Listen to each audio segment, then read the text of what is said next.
Hey everybody, welcome back to Video Game Esoteric, and we're continuing the series on the Sega STV or Sega Titan video arcade board, and we're hopping right into Guardian Force here because there isn't really any intro whatsoever.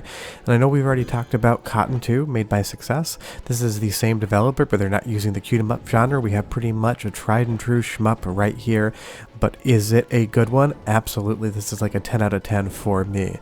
Before we get too far involved though, do me a huge favor, go down below, hit like, subscribe, that notification bell definitely helps us out. And if you feel so inclined to want to support the channel, we got a Patreon link down below as well. But I've always loved Guardian Force because it does the tried and true shmup mechanic justice, but it also adds in its own sort of elements as far as the gameplay is concerned that make it feel a little bit more unique than a lot of the other games on the market at that point in time. And that is all down to the fact that our ship just does not shoot straight. You can rotate around in 360 degrees, well honestly it's more like 8 positions because it uses an arcade stick, and this game has different directions of scrolling and enemies that come out in different directions, so you're really at some points in time almost focusing 360 degrees around your actual ship. But this game is just spectacular from start to finish. One of my favorite things about it is the overall visual aesthetic. I love these fighter planes that we're shooting at. I love the background art, the sprite work, and some of the 2D effects. It's using the STV hardware, which is basically just the Sega Saturn hardware, to really great effect. The sprites are huge, the animations are good, there's never really any slowdown. This is just what you want out of a shmup. And honestly, it's relatively challenging, and you'll see I take my first death there, but it does never seem unfair. If you die in this game, it's more often than not your fault. Now, it does take a few playthroughs to understand all the patterns, especially for the bosses, because the first time you see them, you're not going to know what to expect. But if you play this game more and more, you're going to find out that once you memorize different patterns, it becomes a relatively quote-unquote easy shmup to play, and that was just the practice stage there. But if you take a look at the bottom left-hand corner, you're going to see a level, and it says 3.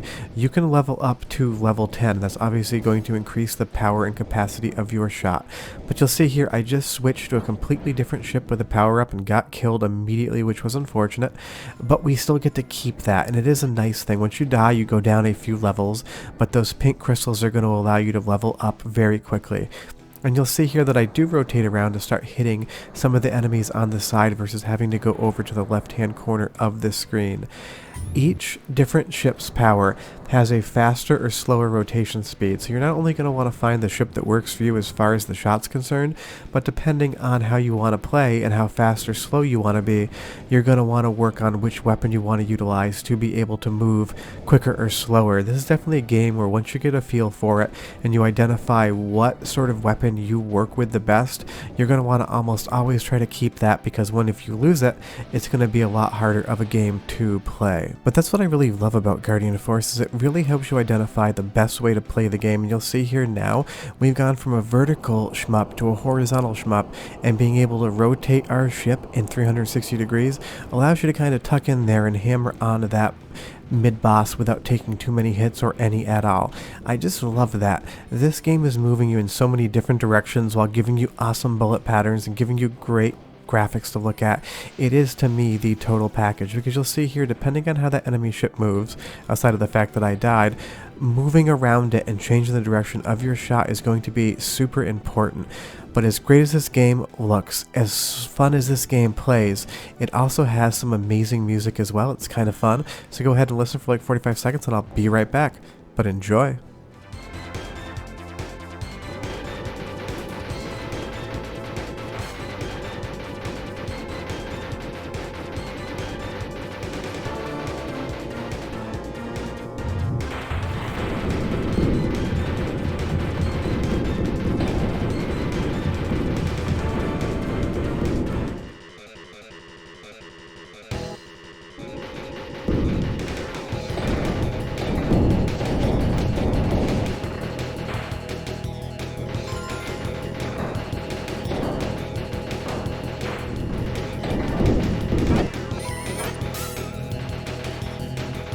It's a really good soundtrack, and it's also a really unique one because that track right there that you just heard last kind of has that surfer movie vibe from like the 60s, almost like a Beach Boys thing going on, except a little bit jazzier.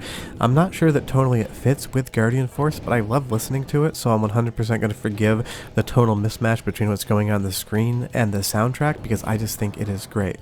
But again, I just love the graphics. This cliff here and that gradient as it falls off looks like it's going into the fog.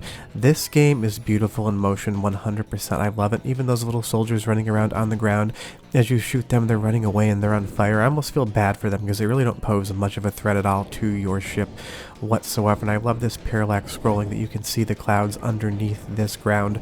Really, I'm not sure where this is happening because there's ground up in the air and there's sky underneath it, or maybe that's just water in a reflection. I've never been 100% sure. I see it as see-through, so leave me a comment down below and tell me if you think I'm just being an idiot on that one.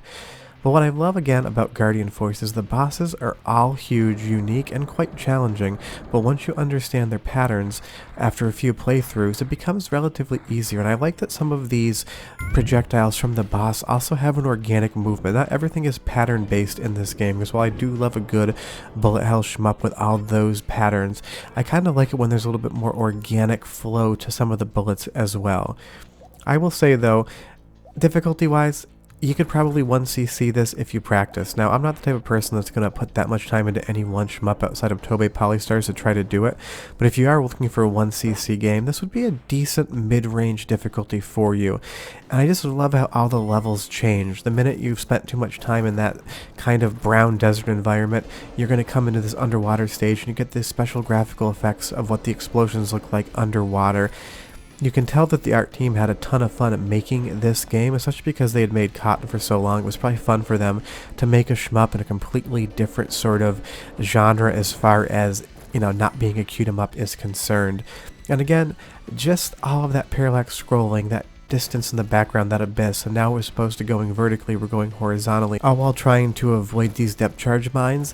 I take a death, but sometimes when I get through this, you really feel like you have made an accomplishment. And you'll see here that the screen is going to go from being a horizontal shmup to now going 45 degrees up into the top left. It's constantly moving you in different directions and making you think about how to rotate that ship, and I just love it for that. Now, if there is one complaint I could make against the game, and it is a very minor one, is that Stage D with this pink desert sand feels a little bit lackluster compared to all the other stages. Now, that sort of feels like every shmup has that one stage where maybe they were getting close to the end of development and they couldn't put as much effort into it as they did the rest of them. And that's not saying that there's anything wrong with the background of the stage.